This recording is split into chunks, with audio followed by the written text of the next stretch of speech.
Hey sweet souls, welcome back to the channel. This is episode 2 in my 6-part series on healing and living with purpose, where I hope to take you on a bit of a transformative journey from surviving toxic situations to living with intention and purpose. And I will leave the link down below for episode 1. In today's episode, I want to talk about unpacking the wound and the cost of staying numb. And the theme for today is emotional honesty and the beginning of emotional liberation. Of course, welcome to anyone new here. My name is Annemarie. I help people heal from life to reclaim their power, to reclaim their inner light. And if you want to work with me, my details are also below in the description box. So, if you're watching this, I take it you've been deeply hurt. So deep that your only choice felt like not feeling at all. You tell yourself, it's fine, I'm fine, everything's fine. You stay busy, you distract yourself, you push it down, and you keep going. But here's the hard truth. What we don't feel, we don't heal. It just buries itself deeper.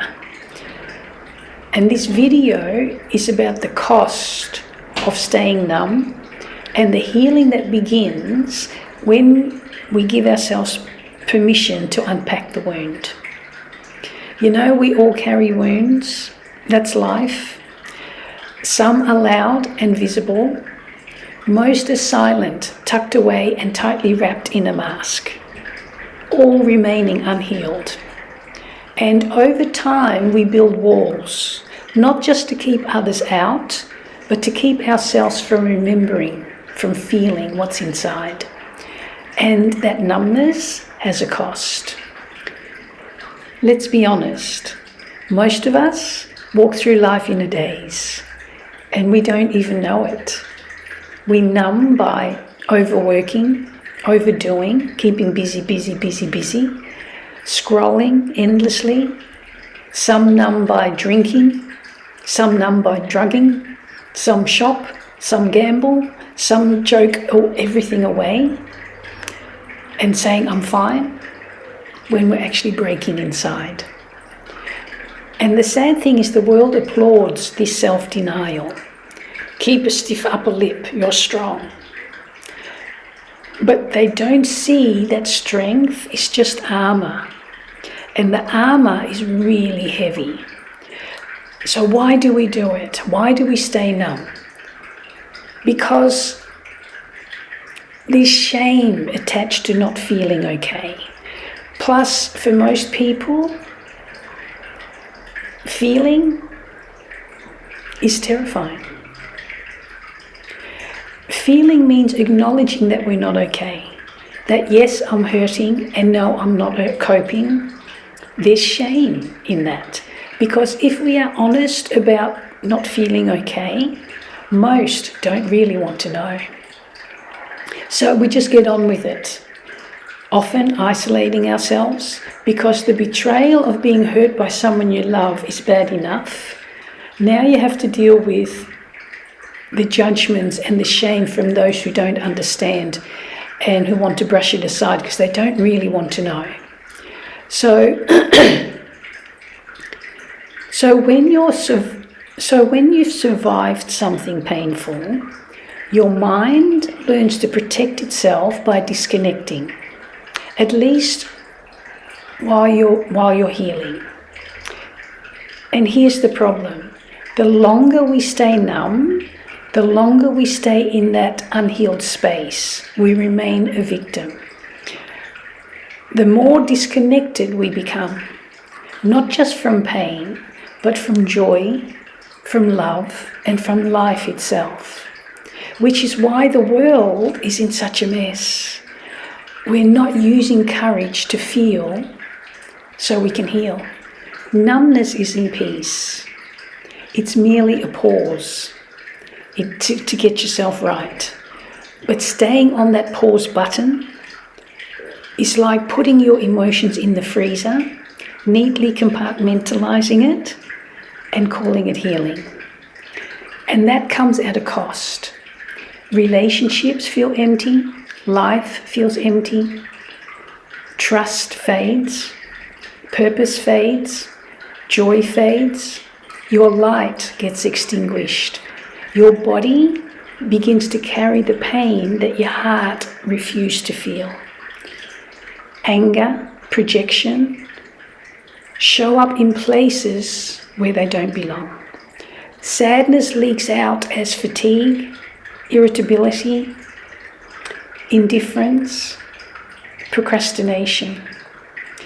You lose touch with yourself, and when you lose yourself, you stop living and start just existing. No drive, no enthusiasm, no light. But there's always a moment, that aha moment.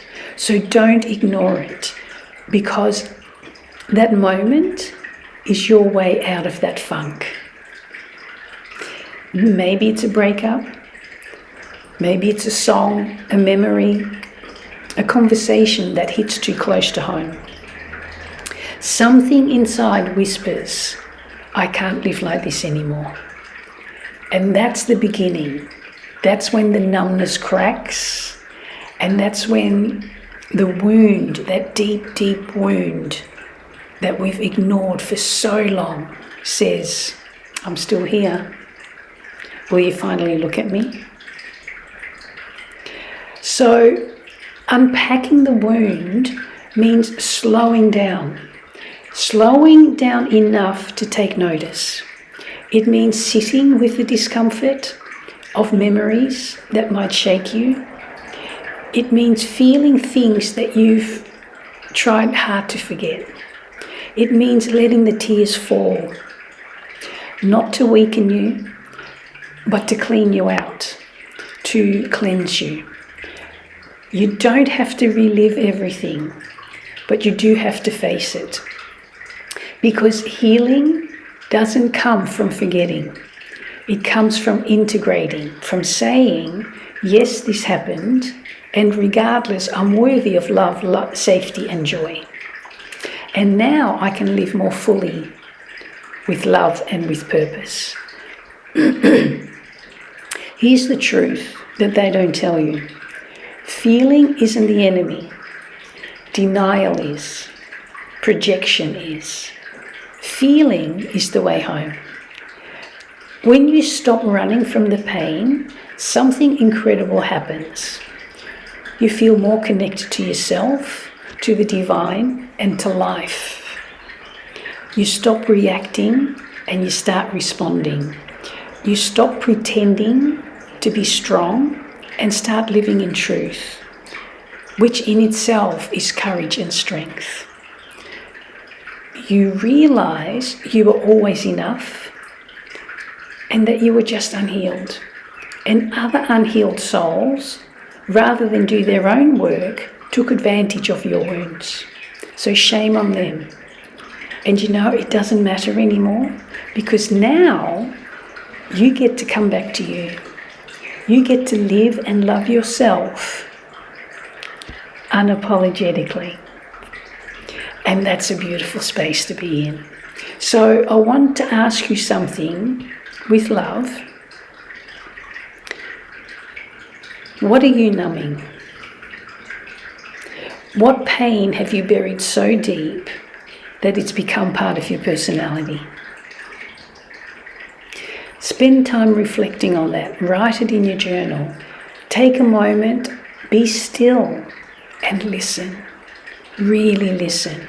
You don't need to unpack it all at once, but you do need to start. And simple journal writing can be cathartic. So here are some prompts for you. A self-check-in may look like, where do I feel emotion in my body right now? Where am I feeling the tension? Simple, right? And then just start writing. An affirmation might be, I'm courageous, I feel to heal, I deserve to be at peace. Again, simple, empowering. because you deserve more than numb survival. You deserve to feel alive, awake, and whole. So write in the comments, what's one small step that you're taking today to feel again? And if this resonated with you, know that you're not alone. Share this with someone who you feel may need it today. And remember, feeling isn't weakness. It's courage, it's strength, and it will help you heal faster. So see you in the next episode. Rewriting the story, reclaiming your voice. Until next time, lots of love from my heart to you.